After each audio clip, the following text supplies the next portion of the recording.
ॐ शन्नो मित्रः शन्वरुणः शन्नो भवत्यर्जुमा शन्न इन्द्रो बृहस्पतिः शन्नो विष्णुरुक्रमणः। नमो ब्रह्मणे नमस्तेवाय त्वमेव प्रत्यक्षं ब्रह्मासि तमेव प्रत्यक्षं ब्रह्म वदिष्यामि। ऋतं वदिष्यामि सतं वदिष्यामि तन्मामयवतु तद्वक्तारमवतु अवतु माम् अवतु वक्तारम्। ध्येयं सदा परिभवनं विष्णुदोहं तीर्थात्पदं सुदृढं चिनूतं शरण्यं वृताचिरं प्रन्तपालभवादिपोतं वन्दे महापुरुषेतचरणारविन्दं वन्दे महापुरुषेतचरणारविन्दम्। अमंगल विनाशाय सर्वमंगलदायिने सर्वलोक विनिर्मात्रेण साक्षिणो जगतं नमः। भक्तानां तु हितार्थ सर्वमंगलकारकं प्रणमय श्री विश्वकर्मणे त्रिलोक्याधिपति प्रभु। तस्मै श्री विश्वकर्मणे ब्रह्मा विष्णु रुद्रात्मने ब्रह्मनामेति ख्याताये नमो नमः पुनः पुनः। प्रेम से बोलिए विश्वकर्मा भगवान की। मनुमय तो शिल्पी जगत महाराज की। पहले जयकार बोलने में क्या लगता है, इतना श्रोता श्रद्धा भक्ति से हम जान गए। खाली पहाड़ा सुनने के लिए मंच नहीं है, ज्ञान के बाद सुनने का मंच है।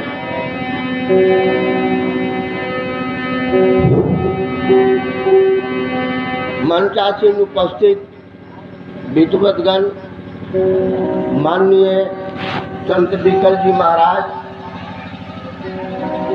माननीय तेज बहादुर शास्त्री जी, बहुत सुंदर दोनों के मुखारबिंद से आप भगवान की कथा सुन रहे थे। लेकिन कुछ ऐसी बात है जिस पर पर्दा डालकर मंच पर बोलना पड़ता है। ये मानस मंच है, वेदों का मंच है, ये मर्यादा का गरिमा रखना चाहिए। कुरान में बहुत लंड फंड बात लिखा हुआ है, लेकिन हम अगर उसको उद्धार करेंगे, उसी को हम उद्धार करेंगे, तो ये जनमानस में उसका बुरा नतीजा निकलेगा। इसलिए अब तो मानस में छोड़िए, कुरान में इतना गंदा गंदा बात लिखी हुई है कि उसको बड़े बड़े विद्वान लोग उस पर पर्दा डालकर तब मंच पर उसको बोलते हैं। तो हम लोग सब आपस में भाईचारा है, कोई किसी का कटाक्ष नहीं कर रहा है। लेकिन कोई ऐसा विषय है जो मैं विद्वान होते हुए ऐसा बात न बोले कि नारियों पर बुरा प्रभाव पड़े, पुरुषों पर बुरा प्रभाव पड़े। ये वेदों का मंच है। बोलिए जगत गुरु विश्वकर्मा भगवान की। कहने का तात्पर्य है, मनुष्य जो है ये क्षणभंगु शरीर है। हम सभी व्यक्ति दुष्पदा या चतुष्पदा, दो पैर वाला हो या चार पैर वाला, एक काल के गाल में हम लोग काले मन काले प्राण काले जीव समाहिता। हम आज यहाँ बोल रहे हैं, कल क्या होगा। आप आज पंडाल में हैं, कल क्या होगा कोई नहीं जान सकता है। छोटी छोटी नदियाँ बहते बहते जब वह सागर में मिल जाती है तो वह पूर्ण हो जाती है। इसी तरह से ये आत्मा परमात्मा में जब विलीन हो जाती है तो आपको मुक्ति मिल जाता है, लेकिन मुक्ति वैसे नहीं मिलता। 2 पैर सबों का है, 2 हाथ सबों का है, लेकिन मस्तिष्क जो है, ये मन रूपी घोड़ा क्या है? वह बुद्धि है। अगर मन रूपी घोड़ा बुद्धि के द्वारा रस्सी से नहीं बांधा गया तो आपको विचलित कर सकता है। व्याख्यान के साथ एक आख्यान करता हूँ। एक समय मकर संक्रांति के रोज यात्रियों का गंगा स्नान करने के लिए बहुत भारी भीड़ लगी हुई थी। कतारबद्ध लोग जा रहे थे गंगा में स्नान करने। कैलाश पर्वत पर शिव और पार्वती दोनों बैठे थे। पार्वती के मन में शंका हुआ कि हे स्वामी, आप ये तो बताइए कि जितने जा रहे हैं राहगीर गंगा स्नान करने, ये सब आपके भक्त हैं, इनका परीक्षा किस तरह से लिया जाए? शिव जी कहे, हे प्रिय, इनका परीक्षा में तुरंत चंद मिनट के अंदर ही ले लेता। शिव जी कोढ़िया के रूप बना लिए, तोड़िया बन गए शिव, और पार्वती सुंदर स्त्री बनकर और शिव जी को राह पर बैठा दी। जब राह पर बैठाई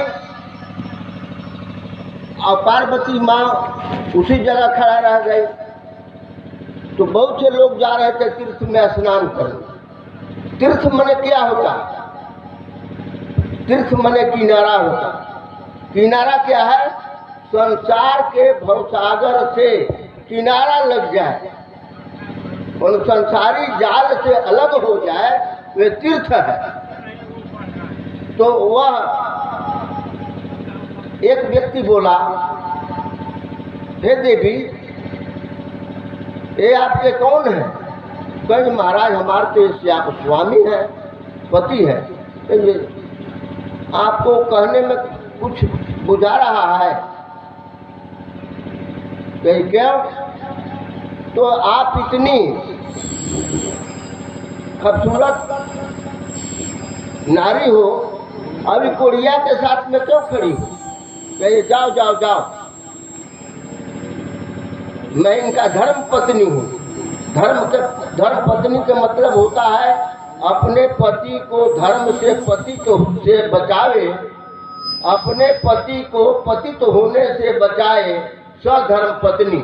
यहाँ बेगम नहीं कहा गया है, जिसका कोई गम नहीं। ये धर्म पत्नी सनातन धर्म में कहा गया है, जो अपना पति को पतित होने से बचाए, वह धर्म पत्नी कही जाती है।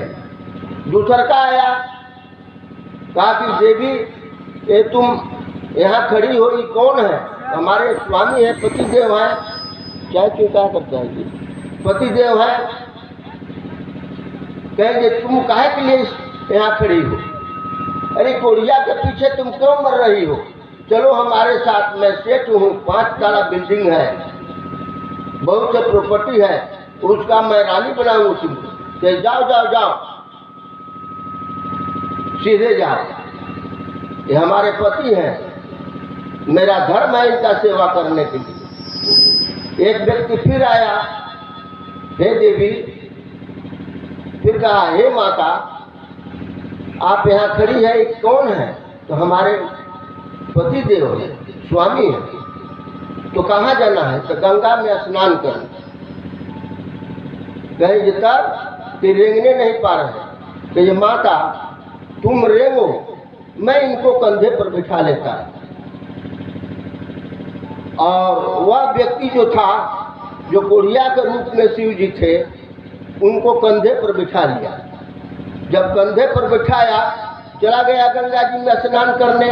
तो देखिए, एक आदमी में एक धर्मात्मा निकला। जब गंगा जी में स्नान किया तो कहा कि हमारे पास तो कुछ नहीं है महाराज, ये सत्तू है। वो गमछी में सत्तू को साना, वो नहीं जान रहा है कि पार्वती है या शंकर जी है, लेकिन हृदय क्या से है? सत्य। अभिज्ञात्राणि सूजंती मनः सत्येन सूदति विद्या तपोभ्याम भूतात्मा बुद्धि ज्ञानेन सूदति।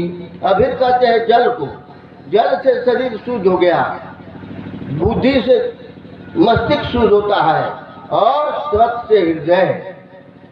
रामायण खूब गाइए, मंदिर में झाल खूब बजाइए, लेकिन मन का मैला गया नहीं तो झाल कुटवा करने से कोई फायदा नहीं। हम पंडित हैं, विद्वान हैं, मर्यादा को उल्लंघन करके बात बोलेंगे मंच पर तो हमको में विद्वता का कोई वैल्यू नहीं रह जाता है। आप पंडाल में हैं, घर ध्यान आपका घर पर है, तो आपको सद्बुद्धि कभी प्राप्त नहीं हो सकता है। इसलिए कहने का तात्पर्य है तो सत्तू साना बेचारा और दोनों के एक मुट्ठी दिया। पार्वती को और शिव जी को जब दोनों के हाथ में सत्तू दिया तो इन लोग बोले, पार्वती कहने लगी कि महाराज भोग लगाइए। तो कहे ना, जो मुझके पहले सत्तू दिया है वो भोग लगावे तब हम भोग लगावेंगे। अब जैसे ही हाथ में सत्तू लिया और दोनों अंतर ध्यान हो गए तो देख रहा है कि जो हाथ में दोनों को सत्तू दिया गया था वे नीचे गिरा हुआ है, सोने का गुली बन गया। अपना हाथ में भी देख रहा है तो सोने का वो गुली हो गया। तो कहने का तात्पर्य है कि हृदय से परमात्मा का नाम लीजिए। निर्मल मन